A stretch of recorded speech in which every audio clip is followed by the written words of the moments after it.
I'm Mark Wellens and welcome back to BTB TV.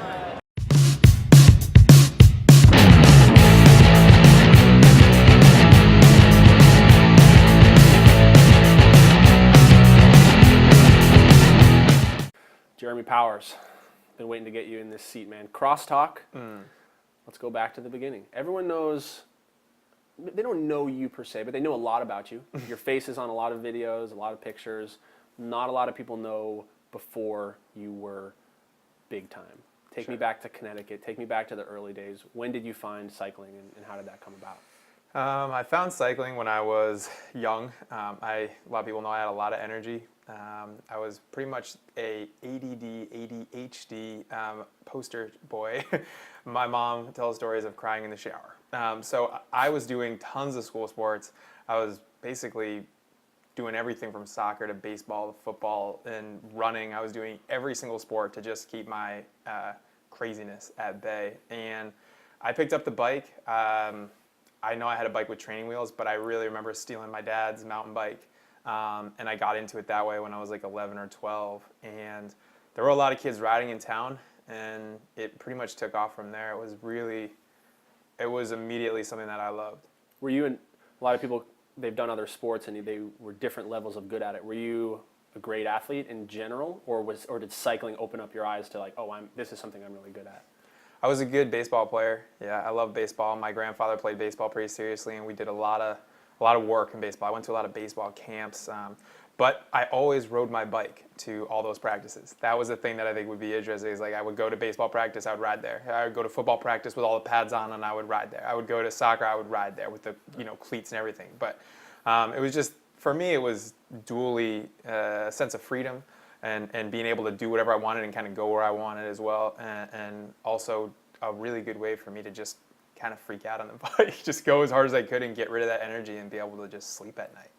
So as a kid, I mean, you have so many different things competing for your attention between sports and school, and I'm sure you had a girlfriend or three. Yeah. But like, at what point did cycling become more than just like, oh, it's one of the things I do, and start to become a thing where it's like, this is what I want to put my life's work into?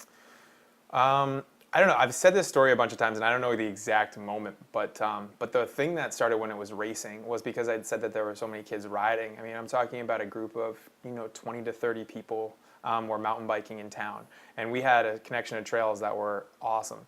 But my friend, a kid that I grew up with, Adam Matheson, his mom owned a dog grooming business.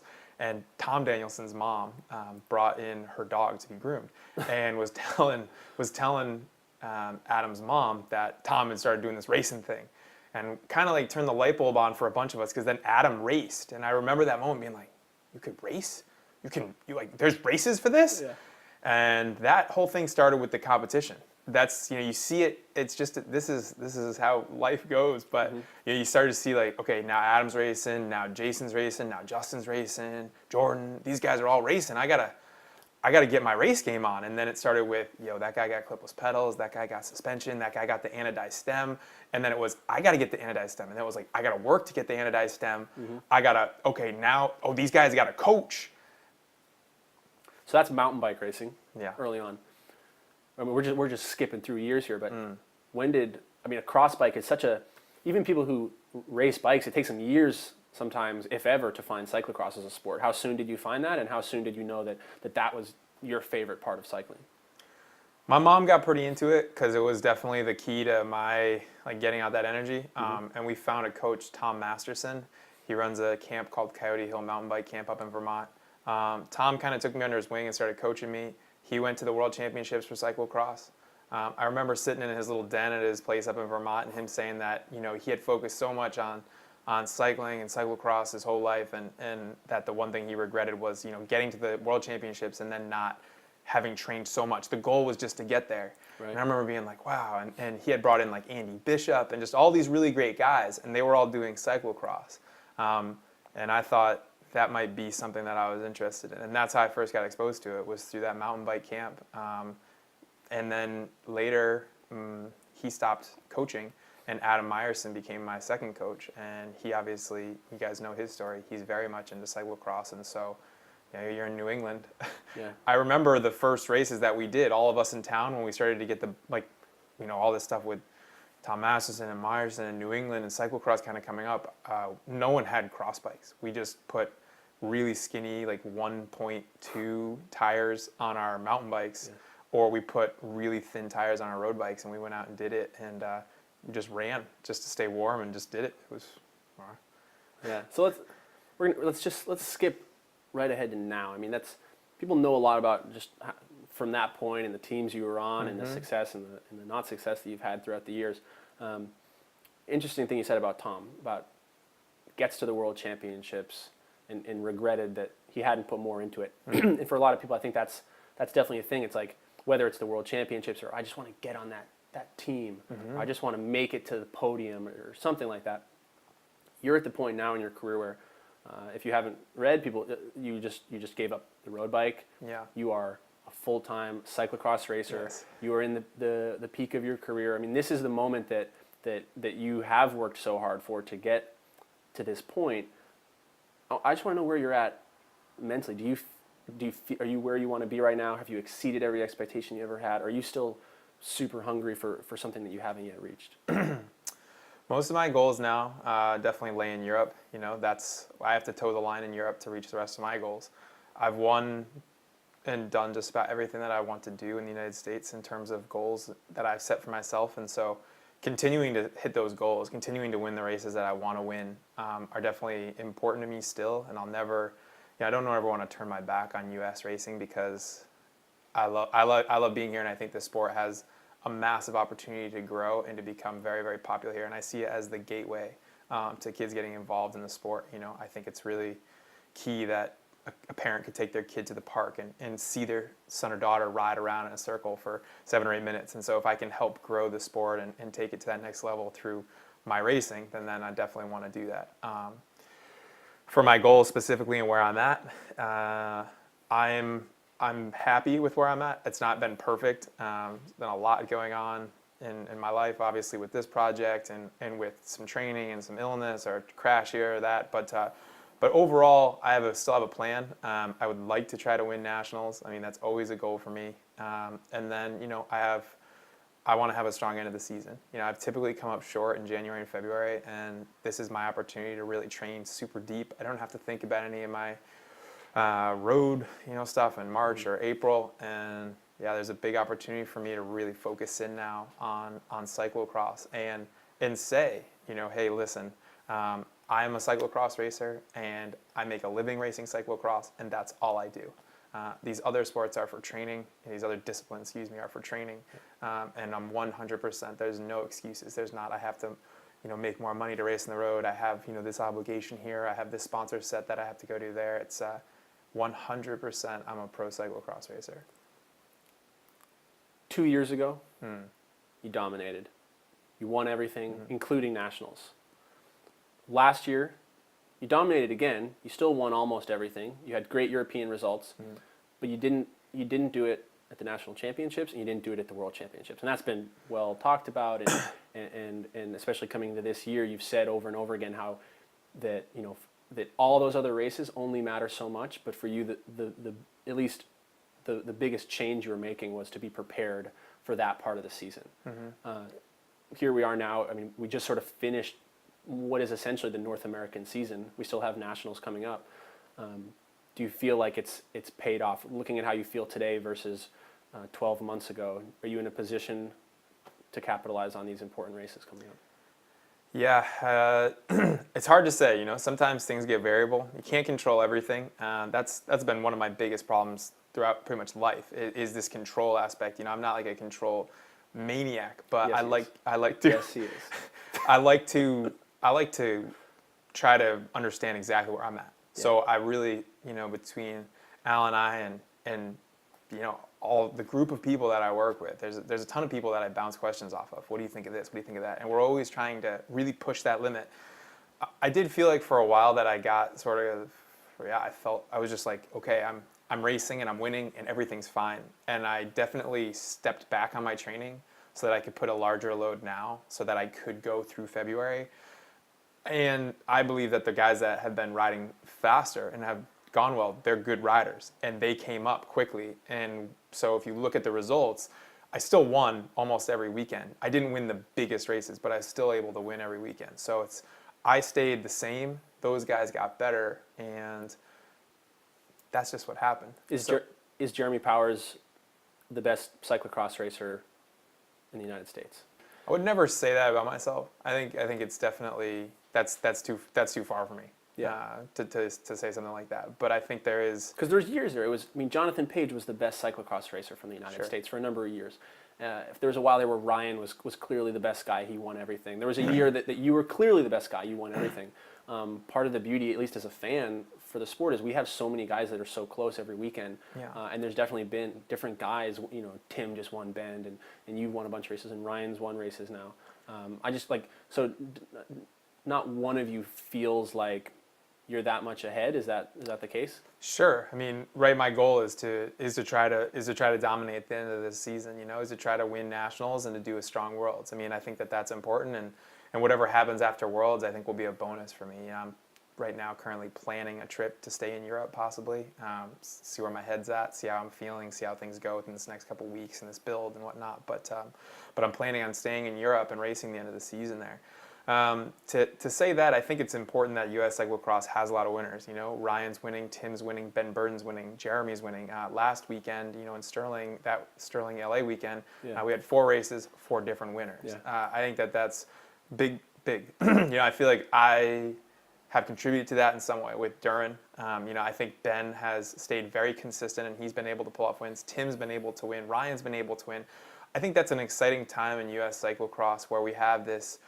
Everybody can be a fan of who they associate with most, and I think that's good for sport. Sven Nys doesn't win every single race, although people would look to him as being the most dominant. Yeah.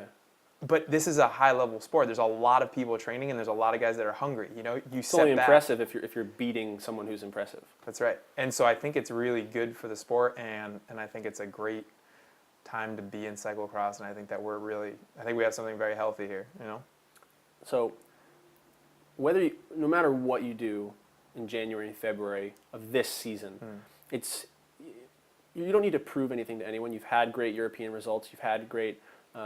You've won nationals now. In terms of taking that next step and going over to Europe, no one's going to argue that you're not ready for that, Sure. or that that's not the next logical step from you. But I'm curious. You've done Europe before, actually. You've lived over there. You've raced full seasons. Yep. It prepared you to come back here. You could make a living. You could win a lot of races. You could be a guy that races here for the next 5 years. What is that voice saying in your head that's telling you need to go to Europe? Well, I think it's across the board. There's a lot of people that are saying that you should go to Europe. But for me, I did. I've won nationals. I checked that off. I've won the USGP a bunch of years in a row. I checked that off. I've won Cincinnati back to back to back. I did that. I've done all the races. I could say that I've legitimately almost won every single race, at least one edition of it, throughout the last couple of years. And so the question is how do you keep improving? And I felt like I wasn't being challenged enough. And I really, that's not to take away anything from Tim or Ryan or James or any of these riders that I'm racing against. I just truthfully felt like the courses are more challenging. There's more aspects that you have to be in tune with. There's that you feel out of your network when you're in Europe. I mean, there's a lot of things to conquer when you're there. And you're right, it's not my first time, but I do see myself, at least in the World Cups, being able to race and being competitive. Last year I've been in the top 15 at the World Cup level more than probably 10 times I've seen the top 10, and I've been close to it. Yeah, I have to have a better season. I have to continue to develop my engine, and certain courses are going to suit me better than others, but I think that is, for me, without the politics of the Belgian series, the Super Prestige, or the GVA, or having to live in Belgium the entire season, the World Cup is what looks like is going to be my focus for next season. So people see they watch Behind the Barriers, they see the interviews, and they always see the best of Jeremy, the happiest, the most excited. But anyone who hangs around a race sees you after a bad race. They know that as high as you can get high, you can get low. You can deal with. You definitely, you feel it when things don't go right. Taking that step over to Europe, where where there's even more variables, things that can go wrong. You're realistically at this point. I mean, no one's expecting you to go over there and smash and win races. But like, I know you're going to be looking for the podium. I know you're going to be looking to make that lead group. How do you prepare yourself? Does it scare you at all to go over into this setting where that much can go wrong, and you're putting all this expectation to take a next step? Are you ready for that? Definitely is. I've said it before. The hardest thing about being a cyclocrosser is being from America. I know that's going to sound weird, but think about it for a minute, because there's so many different things that are going on. There's the travel. There's coming from a place where I'm in a smaller pond and I'm getting on a lot of podiums and I have that rhythm down and I have that expectation for myself. Going to Europe, every single guy last year when I got 7th at the World Cup was already world champion one time. It's a different group of people that I'm riding with, and it's a completely different skill set than here. There's more running. There's way more technical features. It's just across the board. We're here, and they're there. And the reason that you're a product of your environment. Mm-hmm. For me, I know that I'm gonna take my lumps, and I know that it's gonna be hard for me. But at the same time, I'm going into it with a different expectation, and I'm also going to have all those months beforehand without any excuses. Like, oh man, I had to do 14 days in China, in the middle of July, when all those other guys are doing core work and base and getting ready for their season. I've already had 55 race days.